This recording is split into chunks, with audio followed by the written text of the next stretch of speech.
चलो बच्चों, तो आज हम लोग इकोनॉमिक्स में चैप्टर नंबर 4 शुरू करें, जो चैप्टर का नाम है सप्लाई। आप लोगों को याद है आपने चैप्टर नंबर 3 समझा था, जिसमें डिमांड के बारे में हमने समझा था।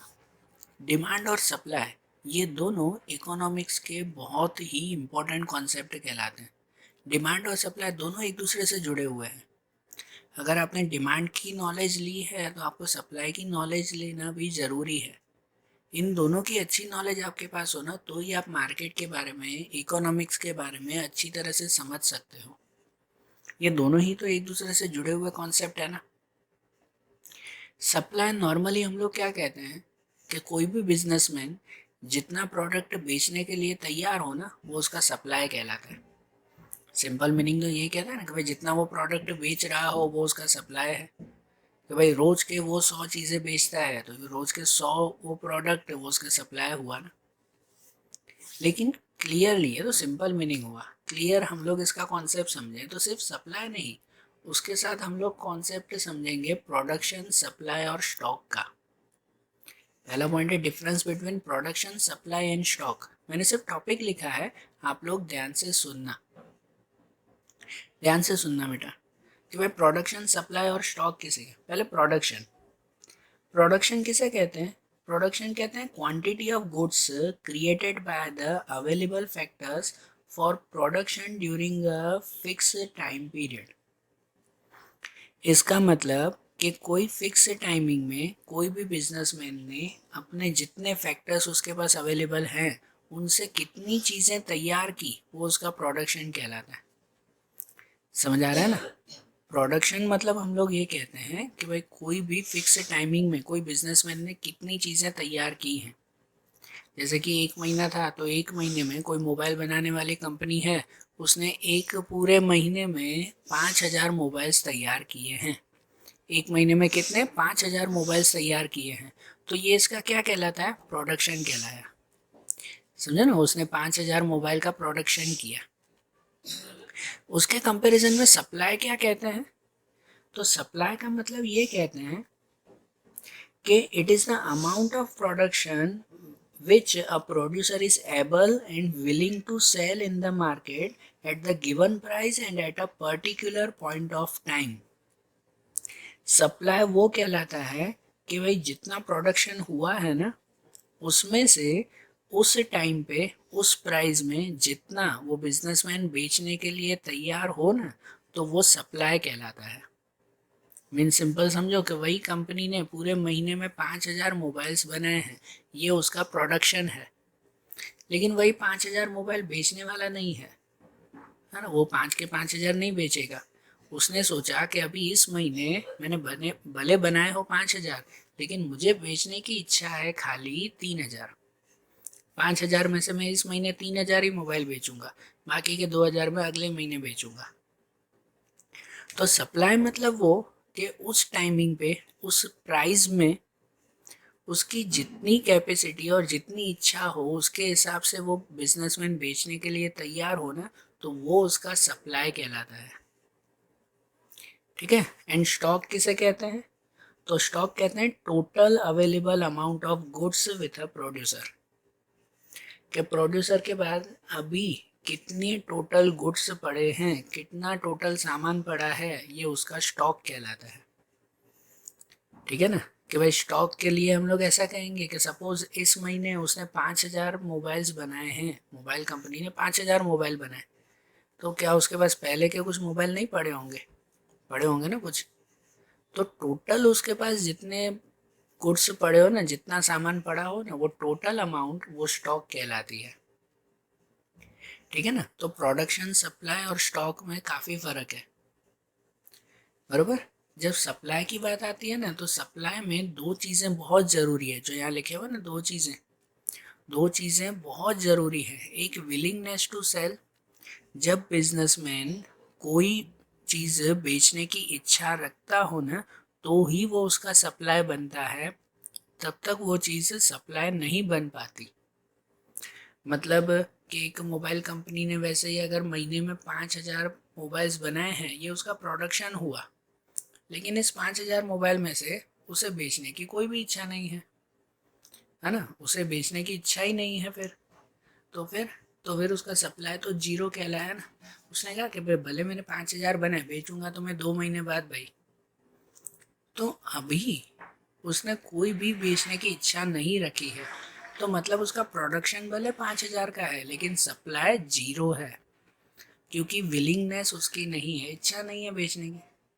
सप्लाई के लिए पहले ये चाहिए, एक तो बिजनेसमैन की इच्छा होनी चाहिए कि भाई मुझे इतना प्रोडक्ट बेचना है, और दूसरा एबिलिटी होनी चाहिए। एबिलिटी टू सेल मतलब कि उसे बेचने की ताकत होनी चाहिए। एबिलिटी टू सेल मीन्स कि अगर मार्केट में डिमांड, समझना ध्यान से, कि अगर मार्केट में डिमांड 7,000 मोबाइल की है, कितनी डिमांड है? 7,000 मोबाइल की डिमांड है। डिमांड मतलब क्या, आगे समझा था ना आपने, मतलब मार्केट में लोगों को है ना आज 7,000 मोबाइल की जरूर है टोटल मार्केट में। लेकिन वो जो कंपनी है ना, वो कंपनी बनाती ही 5,000 मोबाइल है, तो वो 7,000 बेच पाएगी? बेच पाएगी 7,000 वो? नहीं ना। तो फिर उसकी एबिलिटी भी होनी चाहिए कि अगर मार्केट में 7,000 मोबाइल की डिमांड है लेकिन वो बनाती ही कुल 5,000 मोबाइल्स है, तो इसका मतलब उसका सप्लाई 5,000 का ही होगा, उससे ज़्यादा नहीं होगा, है ना। उससे ज़्यादा उसका सप्लाई नहीं होगा, क्योंकि उसकी एबिलिटी नहीं है, कि उसकी ताकत ही नहीं है कि वो 5,000 से ज़्यादा अभी बना पाए। ठीक है ना। तो सप्लाई के लिए ये दो चीज़ें ज़रूरी है, और इसके साथ विलिंगनेस में ही एक और चीज़ आती है। विलिंगनेस में ही वो आता है कि भाई सेम प्राइस पे बेचने की भी उसकी इच्छा होनी चाहिए। विलिंगनेस मतलब इच्छा, कि उस टाइम और उस प्राइस पे बेचने की इच्छा होनी चाहिए। कि अभी मार्केट में प्राइस चल रहा है कि मेरा मोबाइल 10,000 में बिकेगा, तो वो 10,000 में बेचने की उसकी इच्छा होनी चाहिए। नहीं तो वो सोचे कि नहीं यार, इस मोबाइल की प्राइस तो ज़्यादा है, मुझे तो 15 में बेचना है, अभी मार्केट डाउन चल रहा है, अभी 10 में बिकेगा, अभी मैं नहीं बेचूंगा। भाई जब 15,000 का प्राइस हो जाएगा ना, तब मैं बेचूंगा। तो इसीलिए सप्लाई को क्लियर करो। सप्लाई मीन्स ये कहलाता है कि जब बिजनेसमैन की विलिंगनेस हो और एबिलिटी हो कि उतना प्रोडक्ट उस टाइम पे और उस प्राइस में वो बेचने के लिए तैयार है, तो वो उसका सप्लाई कहलाया। ठीक है ना। सप्लाई में दो चीज़ें ज़रूरी है, नहीं तो वो सप्लाई नहीं कहलाता है। और सप्लाई और स्टॉक के बारे में कहते हैं ना, सुनना बेटा, डिफरेंस ही है, इसलिए कॉमन पॉइंट ही है, इसलिए डायरेक्टली बता रहा हूँ कि इसमें सप्लाई और स्टॉक के बारे में कहते हैं ना, तो काफ़ी लोग सप्लाई और स्टॉक को सेम मानते हैं कि दोनों तो सेम कॉन्सेप्ट है, लेकिन इन दोनों में फ़र्क है। अगर इकोनॉमिक्स की लैंग्वेज में समझे, टेक्निकली समझे, तो इन दोनों में फ़र्क है। सप्लाई और स्टॉक बिल्कुल अलग अलग चीज़ें हैं। स्टॉक मतलब कहलाता है आपके टोटल अमाउंट ऑफ गुड्स, आपका टोटल बिजनेस में कितना सामान पड़ा हुआ है, ये आपका स्टॉक कहलाता है। और उस स्टॉक में से आप लोग कितना बेचने की इच्छा रखते हो, विलिंगनेस है और एबिलिटी है, कितना बेचने की इच्छा रखते हो, वो आपका सप्लाई बनता है। समझे। स्टॉक मतलब आपके बिजनेस के टोटल गुड्स, और सप्लाई मतलब कि उस गुड्स में से आपकी विलिंगनेस और एबिलिटी कितनी है बेचने की, वो आपका सप्लाई। ठीक है। सप्लाई है ना, स्टॉक से कभी भी ज़्यादा नहीं हो सकता, हमेशा स्टॉक ज़्यादा होता है। सप्लाई स्टॉक से कम या तो इक्वल होगा, लेकिन स्टॉक से ज़्यादा सप्लाई कभी भी नहीं होगा। मतलब आप समझो। अब एक पूरा कॉन्सेप्ट एक एग्जांपल के थ्रू समझ लेते हैं। कि अब समझो कि ऐसा हो कि आपके यहाँ पर जो है, आपके बिजनेस में समझो वही मोबाइल बनाने का आपका बिजनेस है, और आपके बिजनेस में इस बार आपने कुछ 5,000 जितने मोबाइल्स बनाए हैं, है ना। 5,000 जितने मोबाइल्स बनाए हैं आपने, वो आपका प्रोडक्शन हुआ इस महीने, या इस टाइम में आपने जितना बनाया इस महीने में समझो, वो आपका प्रोडक्शन। पहले के कुछ 3-4 हज़ार मोबाइल पड़े हुए थे, तो मतलब अभी आपके पास हाथ में, आपके बिजनेस में, आपके गोडाउन में समझो, आपके गोडाउन में अभी टोटल कितने मोबाइल्स पड़े हुए हैं? तो अभी टोटल मिलाकर मेरे गोडाउन में 8,000 मोबाइल है। 5,000 इस महीने बनाए हैं, 3,000 जो है वो पहले के पड़े हुए थे, मतलब टोटल 8,000 मेरे पास मोबाइल हैं। तो ये जो आपके पास टोटल अमाउंट ऑफ गुड्स है ना, ये आपका स्टॉक कहलाता है कि मेरे पास 8,000 मोबाइल हैं, ये मेरा टोटल स्टॉक। अब इस 8,000 में से आप बेचना कितने वाले हो, कितना आप लोग बेचोगे उसमें से? तो भाई मेरी इच्छा है कि इस 8,000 में से मैं 4,000 इस महीने बेच दूँ 10,000 रुपये के हिसाब से, बाकी के 4,000 मैं अगले महीने बेचूंगा, फिर 15,000 में बेचूंगा वो मोबाइल, है ना, प्राइस ऊपर नीचे होती है ना। तो इसीलिए इस महीने मुझे मेरी विलिंगनेस और मेरी एबिलिटी 4,000 की ही है। भाई मैं तो 4,000 ही बेचूंगा इस बार, भले 8,000 मोबाइल पड़े हैं। तो अभी बेचने की इच्छा सिर्फ 4,000 मोबाइल की है ना, तो वो 4,000 मोबाइल आपका सप्लाई कहलाया।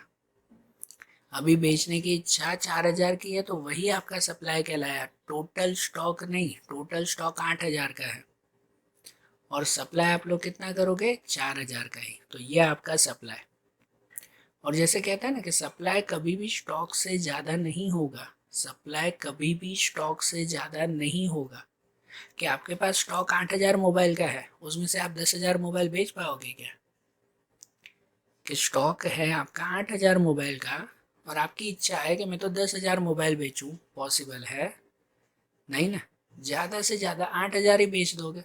सप्लाई स्टॉक का इक्वल हो सकता है लेकिन उससे ज़्यादा नहीं होगा। कि स्टॉक 8,000 का है तो आप 8,000 ही मोबाइल बेच दोगे, ये पॉसिबल है? पॉसिबल है ना, सबके सब बेच दो भले। ये पॉसिबल है कि जितना स्टॉक है उतना ही सप्लाई भी हो सकता है, लेकिन क्या सप्लाई स्टॉक से ज़्यादा होगा? बिल्कुल नहीं होगा। स्टॉक मेरा 8,000 मोबाइल का है तो उसमें से मैं 9,000 10,000 मोबाइल बेच ही नहीं पाऊंगा, पॉसिबल ही नहीं है। तो अब क्लियर हुआ ना कि सप्लाई और स्टॉक में क्या फ़र्क है, ये प्रोडक्शन, सप्लाई एंड स्टॉक, ये तीनों में क्या डिफरेंट है, ये पता चला ना, बरोबर ना। तो सप्लाई के लिए इतनी चीज़ ध्यान रखना कि जब बिजनेसमैन की जितनी इच्छा हो और जितनी एबिलिटी हो, तो उस टाइम और उस प्राइस पे वो जब बेचने के लिए तैयार हो ना, जितना सामान बेचने के लिए तैयार हो, तो वो उतने सामान को, उतने गुड्स को सिर्फ सप्लाई कहते हैं। ठीक है, अब क्लियर। अब अब एक चीज़ हम लोग पढ़ते हैं, दूसरे एक टॉपिक पर आते हैं। वो टॉपिक है factor affecting supply. Factors affecting supply मतलब सप्लाई पे कौन कौन सी चीज़ें असर करती है। जो बिजनेसमैन होते हैं, समझना बेटा ध्यान से, हाँ, कि जो बिजनेसमैन होते हैं, क्या उनका सप्लाई फिक्स होता है? फिक्स होता है उनका सप्लाई। मतलब कि उनकी इच्छा फिक्स होती है कि इस महीने मैंने 100 प्रोडक्ट बेचे हैं तो मैं तो हर महीने 100 प्रोडक्ट ही बेचूंगा, ना कम ना ज़्यादा, मैं फिक्स है भाई ये चीज़। ऐसा होता है फिक्स? कोई भी बिजनेसमैन ऐसा रखेगा फिक्स? नहीं ना यार। वो तो भाई बाहर की कंडीशन देखेगा ना, नहीं यार अभी लोग ज़्यादा मांग रहे हैं तो मैं ज़्यादा बेच दूँ ना, प्रॉफिट ज़्यादा मिल रहा है। फिर कहेंगे नहीं भाई अभी तो मंदी चल रही है तो अभी मैं कम बेचूंगा, प्राइस कम मिल रहा है मुझे। तो है कि नहीं, सप्लाई तो यार बिजनेसमैन के बदलते रहते हैं ना। आप लोग ही सोचो कि क्या कभी बिजनेसमैन सेम सप्लाई रखता है? नहीं रखता है ना, बदलते रहते हैं वो चीज़ें। तो बिजनेसमैन कौन सी चीज़ों को ध्यान में रखकर अपना सप्लाई बदलता है? कौन सी चीज़ों को ध्यान में रखकर? तो ये वही चीज़ें हैं जो अभी हम लोग पढ़ रहे हैं, फैक्टर अफेक्टिंग सप्लाई।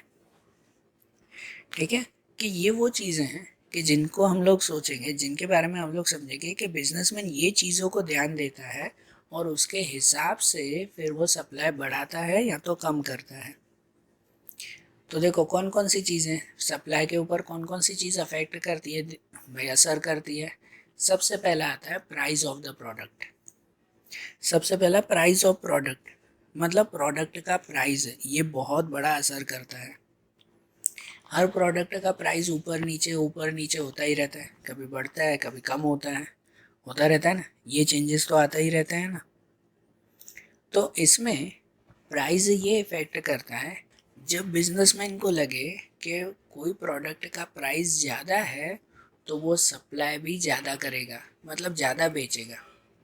अगर उसे ये लग रहा है कि भाई उसका जो है वो प्रोडक्ट वो है 10 रुपए का, लेकिन अभी मार्केट में ना उसका प्रोडक्ट 15 में बिक रहा है, तो वो क्या करेगा, अपना स्टॉक जमा करके रख देगा, नहीं बेचेगा। क्या करेगा वो ज़्यादा बेच देगा ना, है ना, कि भाई 10 की जगह 15 रुपये मिल रहे हैं मेरे सामान के, तो बेच दो, जल्दी बेच दो भाई इसे। तो इसका मतलब कि अगर प्राइस उसे ज़्यादा मिल रहा है तो वो सप्लाई भी बढ़ा देगा, है ना, ज़्यादा बेचेगा वो।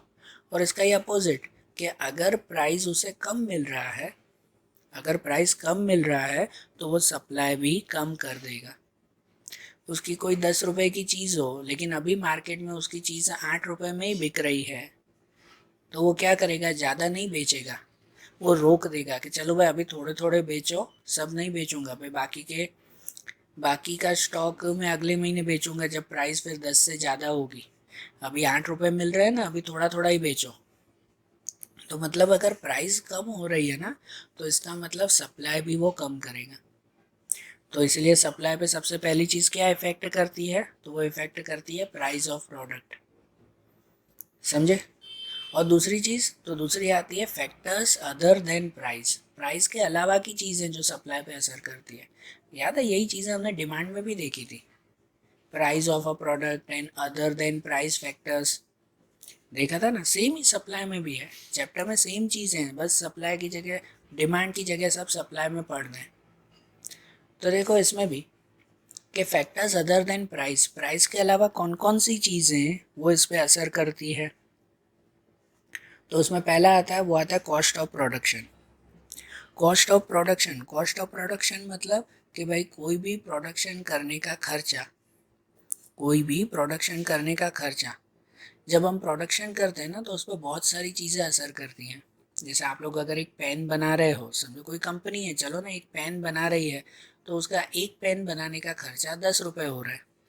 तो वो पेन कितने में बेचेगी बाहर मार्केट में, तो मार्केट में वो पेन 20 रुपये में बेचेगी कंपनी, अपना प्रॉफिट भी तो देखेगी ना, बराबर ना, कि भाई सब चीज़ें मिलाकर उसका एक पेन बनाने का खर्चा 10 रुपये हो रहा है। लेकिन जब टाइम चेंज होता है ना, फिर उसके बाद सब चीज़ें बदलती है। जैसे वो कंपनी जहाँ पर रहती थी, उस कंपनी की फैक्ट्री का रेंट बढ़ गया, जो मजदूर थे वो ज़्यादा पगार मांग रहे हैं, जो रॉ मटेरियल आता था वो रॉ मटेरियल अब ज़्यादा महंगा हो गया। तो इसका मतलब अब जो वो पेन बना रही है ना, वो पेन बनाने का खर्चा अब उसकी 10 की जगह 12 रुपये 13 रुपये हो गया, बराबर। क्या हो गया कि भाई 12 या तो 13 रुपये हो गया। तो अब अगर पेन बनाने का खर्चा उसका ज़्यादा हो गया, तो अब वही पेन वो 20 रुपये में बेचेगा, नहीं बेचेगा ना। तो वो क्या कहेगा पता है, कि नहीं भाई फ़िलहाल रोक दो, अभी 20 रुपये में सब पेन, क्योंकि 20 से ज़्यादा कोई ख़रीदेगा नहीं उसकी पेन, समझो प्राइस फिक्स है, 20 से ज़्यादा कोई उसकी प्राइस में ख़रीदेगा नहीं। तो उसका घर में बनी रहे वो पेन 13 रुपये में, तो वो मार्केट में 20 रुपये में बेचेगा, नहीं बेचेगा ना। वो क्या कहेगा कि नहीं भाई अभी थोड़ा रहने दो, अभी मैं कम बेचूंगा, फिर जब जो है वो प्राइस बढ़ेगा या चेंज होगा ना, फिर मैं ज़्यादा बेचूंगा, अभी रहने दो। सही बात है ना। तो इसीलिए इसीलिए ऐसा हम लोग कह सकते हैं कि जब कॉस्ट ऑफ प्रोडक्शन बढ़ जाए ना, जब कॉस्ट ऑफ प्रोडक्शन बढ़ जाता है ना, तो सप्लाई कम हो जाती है।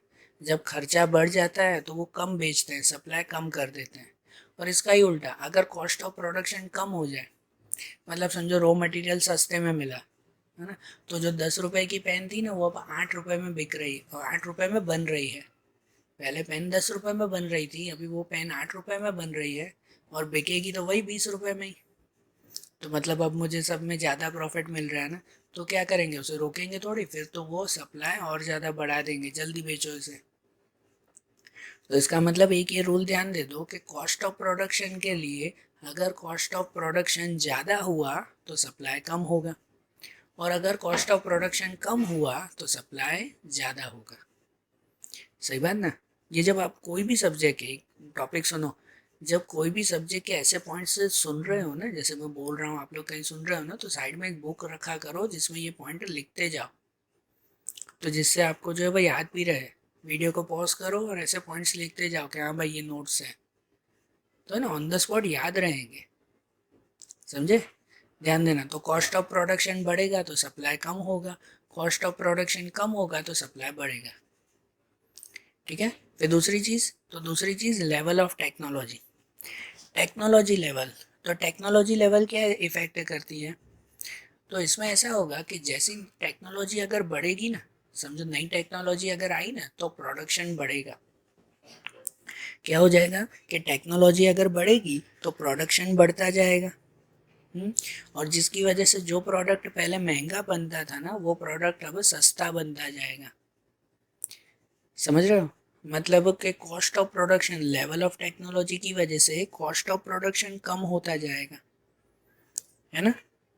कि अगर समझो पहले कोई चीज़ आप लोग हाथ से बनाते हो, वही चीज़ अब लोग मशीन से बन रही है, तो सस्ते में बनेगी ना, सस्ते में बनेगी ना उसकी। तो अगर वो चीज़ सस्ते में बनेगी तो प्रॉफिट क्या होगा, ज़्यादा मिलेगा आपको। मतलब आप वो चीज़ कम बेचोगे कि ज़्यादा बेचोगे?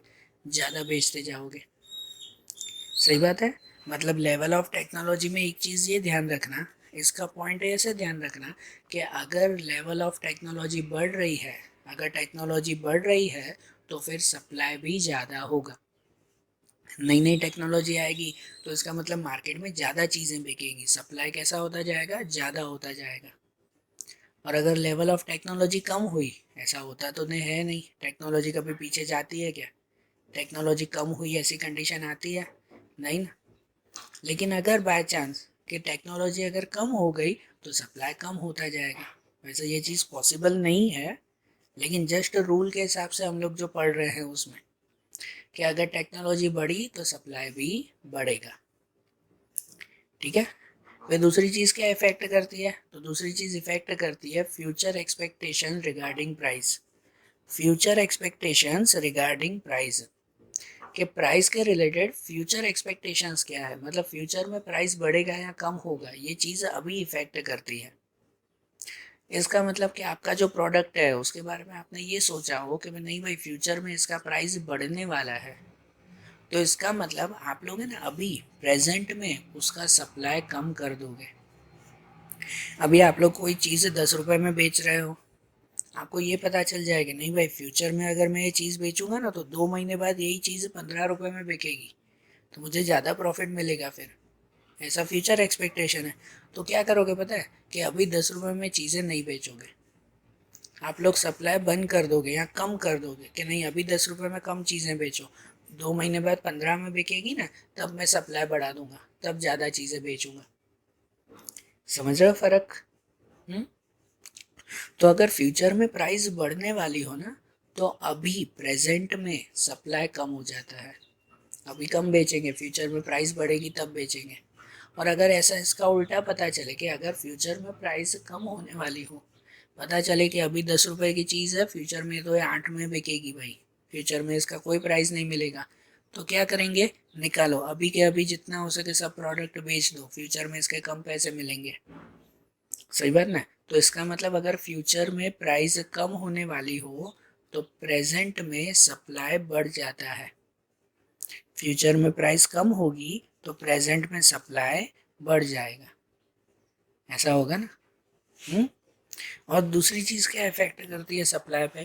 तो दूसरी चीज़ आती है अदर फैक्टर्स। अदर फैक्टर्स मतलब कौन कौन सी चीज़ें? अदर फैक्टर्स में आती है कि जैसे firm producing the product, number of firms producing product, कि आपकी कितनी फर्म्स है या तो कितनी ब्रांचेस है। कि अगर कोई बिजनेस की ब्रांचेस ज़्यादा हो, कोई होता है ना कि भाई चलो पेन बनाने वाली कोई कंपनी है, उसकी अलग अलग ब्रांच है, सूरत में भी एक ब्रांच है, अहमदाबाद में भी एक है, वडोदरा में भी एक है, एक एक ब्रांच अलग अलग जगह है, तो मतलब उसकी सप्लाई ज़्यादा होगी ना। जितनी ज़्यादा ब्रांचेस उतनी ज़्यादा चीज़ें बनेगी, ज़्यादा पेन बनाएंगे और ज़्यादा बेचेंगे उसे। तो इसलिए number of firm producing the product ये असर करता है। दूसरा पॉलिटिकल स्टेबिलिटी। पॉलिटिकल मतलब कि पॉलिटिक्स इफेक्ट करती है, गवर्नमेंट के क्या रूल्स हैं, गवर्नमेंट कोई नया टैक्स डालने वाले हो या और कोई चीज़ें बदलने वाली हो, तो फिर उसके हिसाब से सप्लाई कम या ज़्यादा करते हैं ना। अगर सरकार फ़ायदा दे रही हो तो हम सप्लाई भी बढ़ा देंगे, ज़्यादा बेचेंगे। या सरकार अगर कोई टैक्स बढ़ा देती हो या नुकसान अगर करती हो तो हम सप्लाई भी कम करेंगे, भाई अभी नहीं बेचना है। ठीक है। फिर नेचुरल कंडीशन आती है कि कैसी कैसी नेचुरल सिचुएशन है, बाढ़ आ जाती है, भूकंप आ जाता है, कभी बारिश कैसी है, ठीक है, तो इनके अकॉर्डिंग भी कितनी चीज़ें बेची जाती है, नहीं बेची जाती। नहीं भाई अभी बारिश का मौसम है, अभी सप्लाई कम करो, कहते हैं ना भाई अभी चीज़ें कम बेचो भाई। फिर जब जो है ये सही मौसम आएगा ना, उसके बाद इसमें से ज़्यादा चीज़ें बेचेंगे। तो ये चीज़ें भी इफ़ेक्ट करती है ना नेचुरल कंडीशन। दूसरा कि भाई लीगल सिस्टम, टैक्स सिस्टम कैसा है। टैक्स भी अगर ज़्यादा या कम हो तो उसके हिसाब से भी सप्लाई कम या ज़्यादा करते हैं, है कि नहीं। दूसरा कि भाई आपके बिजनेस की कंडीशन कैसी है, कि आपके बिजनेस के अंदर वर्कर्स और ऑनर्स के बीच में कैसा रिलेशन है। अगर समझो वर्कर और ऑनर के बीच में अच्छा रिलेशन नहीं है ना, तो जो वर्कर्स होंगे ना बार बार हड़ताल कर देंगे। तो बार बार हड़ताल होगी तो उसकी वजह से प्रोडक्शन भी कम होगा, और प्रोडक्शन कम होगा तो सप्लाई भी कम होगा। तो ये सब अदर फैक्टर में आता है ना। हाँ, ये सब चीज़ें भी सप्लाई के ऊपर इफ़ेक्ट करती है कि ये चीज़ें कम या ज़्यादा होती है तो उसके हिसाब से सप्लाई भी कम या ज़्यादा होता है। सही बात है ना, चीज़ें इफ़ेक्ट करेगी ना ऐसी। तो अब सप्लाई मीन्स क्या, ये माइंड में आपके क्लियर हो गया। उसके फैक्टर्स कौन कौन सी चीज़ें सप्लाई पे असर करती है ये भी क्लियर हो गया। तो अब एक छोटा सा पॉइंट समझे, कॉमन पॉइंट है आपके चैप्टर में। नेक्स्ट एक छोटा सा पॉइंट समझे, जो पॉइंट है individual and market supply. Individual and market supply. अब एक चीज़ समझो आप लोग, कि कोई भी प्रोडक्ट होता है, वो प्रोडक्ट बनाने वाली कोई एक ही कंपनी होती है या कोई एक ही फर्म होती है। होता है ऐसा, पेन बनाने वाली एक ही कंपनी है और कहीं तो पेन बनती ही नहीं है। होता है क्या ऐसा? नहीं ना। या तो फिर कोई जो है वो शूज़ बनाने वाली अगर कोई कंपनी हो तो भाई एक ही कंपनी शूज़ बना रही है और कहीं नहीं बन रही। ऐसी तो कोई कंडीशन नहीं है ना। अगर ऐसी कंडीशन हो तो ये मोनोपोली कहलाती है। क्या कहलाई वो? मोनोपोली कहलाई। अगर ऐसी कंडीशन हो तो ऐसी तो कोई भी नहीं है। तो इसका मतलब कि हर कंपनियां अपने अपने हिसाब से प्रोडक्शन करती है ना। हर कंपनी अपने अपने हिसाब से प्रोडक्शन करती है, ये बात सही है। तो जितना वो प्रोडक्शन करेगी उनके हिसाब से वो सप्लाई भी करेंगे। तो यहाँ पर हम लोग समझते हैं इंडिविजुअल एंड मार्केट सप्लाई। तो इंडिविजुअल सप्लाई मतलब ये कहलाता है कि जब कोई एक फर्म कोई पर्टिकुलर टाइमिंग में पर्टिकुलर प्राइस पर, जितना प्राइस चल रहा हो उतना, कि पर्टिकुलर प्राइस पर कितना गुड्स वो बेचने के लिए तैयार है, उनकी विलिंगनेस है। कोई एक ही फर्म है, कोई एक ही फर्म कितना गुड्स वो बेचने के लिए तैयार है, वो उसका इंडिविजुअल सप्लाई कहलाता है। और मार्केट सप्लाई मतलब क्या, कि सभी फर्म्स मिलाकर सेम प्रोडक्ट है, पर अलग अलग प्रोडक्ट नहीं। आप शूज़ और पेन की कंपैरिजन करो और सप्लाई गिनो, ये गलत है भाई। कि सिर्फ एक जैसा प्रोडक्ट सभी कंपनियां मिलाकर टोटल कितना सप्लाई कर रही है, वो मार्केट सप्लाई कहलाए। अब समझे कि एग्जांपल लो कि भाई चलो एक पेन बनाने वाली कंपनी है ना। समझो एक सिटी में, समझो सूरत सिटी में पेन बनाने वाली समझो 5 कंपनियां हैं। कितनी? 5 कंपनी हैं। एक महीने में एक कंपनी 1,000 पेन बनाती है। दूसरी कंपनी है वो 1,500 बनाती है। तीसरी कंपनी है वो 2,000 बनाती है। चौथी कंपनी भी 1,500 बनाती है ना। और पांचवी कंपनी है वो 1,000 बनाती है। सबकी कंपनी की अपनी अपनी कैपेसिटी ना भाई। तो जब एक कंपनी एक महीने में 1,000 पेन बनाती है, ये उसका प्रोडक्शन, और समझो बेचने के लिए तैयार भी 1,000 ही है, तो वो उसका सप्लाई। जितनी तैयार हो ना, किसी को 1,000 में से भाई बेचनी मुझे 800 है, तो सप्लाई उसका 800 का कहलाया ना। लेकिन चलो भाई 1,000 ही वो बेचने के लिए तैयार है, तो कोई एक कंपनी अपने कंपनी में से 1,000 पेन एक महीने में बेचने के लिए तैयार है, तो वो उसकी इंडिविजुअल सप्लाई कहलाई।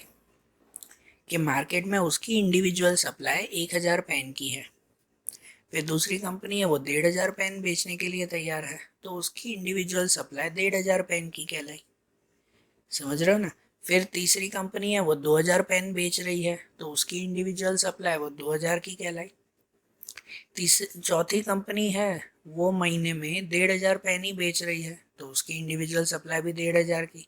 और एक कंपनी है वो महीने में 1000 पेन बेच रही है, तो उसकी इंडिविजुअल सप्लाई फिर 1000 की। ये इंडिविजुअल इंडिविजुअल मतलब सबकी अलग अलग ना। लेकिन ये पांचों कंपनियां अगर मिला लो ना, तो टोटल मार्केट में, टोटल पूरी सूरत सिटी में एक महीने में कितनी पेन बिकी, टोटल सूरत सिटी में एक महीने में कितनी पेन आई वो, तो पांचों की मिलाकर एक महीने में कुछ करीबन कितनी 5000 पेन आई। कितनी, 5-6 हजार पेन आई।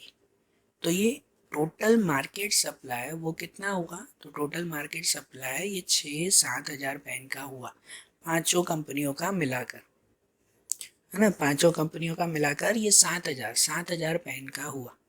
इसे कहते हैं मार्केट सप्लाई, सबका मिलाकर। अब क्लियर हुआ ना। आपके यहाँ टेक्स्ट बुक में ये टेबल दिया हुआ है कि सपोज कोई प्रोडक्ट है, उस प्रोडक्ट के लिए यहाँ पर प्राइस पर केजी दिया हुआ है कि अगर 10 रुपये कोई प्रोडक्ट का प्राइस हो ना, तो फर्म ए पहली कोई कंपनी हुई, वो कितना, तो 80 किलो वो सामान बेच रही है, और फर्म बी है वो 60 किलो वो सामान बेच रही है। तो ये दोनों का इंडिविजुअल सप्लाई कहलाया, है ना, अलग अलग। लेकिन मार्केट सप्लाई दोनों मिलाकर टोटल कितना बेच रही है, तो दोनों मिलाकर टोटल 140 केजी बेच रहे हैं, इन दोनों का प्लस ये मार्केट सप्लाई। जब प्राइस बढ़ेगा तो सप्लाई भी बढ़ेगी। समझो जब प्राइस 20 रुपए का हो गया, तो अब पहली कंपनी जो है वो 80 की जगह 180 बेच रही है, दूसरी कंपनी 60 की जगह 100 बेच रही है, तो टोटल मार्केट सप्लाई कितना हो गया, 280। ये उसका इंडिविजुअल सप्लाई और ये मार्केट सप्लाई। और प्राइस बढ़ेगी तो और सप्लाई उनका बढ़ता जाएगा, है ना। प्राइस बढ़ती है तो सप्लाई बढ़ता है। तो इस तरह से जब एक एक कंपनी या एक एक फर्म जितना प्रोडक्ट वो सप्लाई करती हो ना, तो उसे इंडिविजुअल सप्लाई कहते हैं, और सबका मिलाकर टोटल कितना सप्लाई हो रहा है वो उसे मार्केट सप्लाई कहते हैं। समझ आया ना कॉन्सेप्ट, सिंपल है ना एकदम, बराबर। तो आज जैसे सप्लाई के हमने ये कॉन्सेप्ट देखे ना, अब ऐसे ही इसके सप्लाई के लॉ और दूसरे इसके मेन कॉन्सेप्ट वो अगले वीडियोस में देखेंगे। Okay, thank you.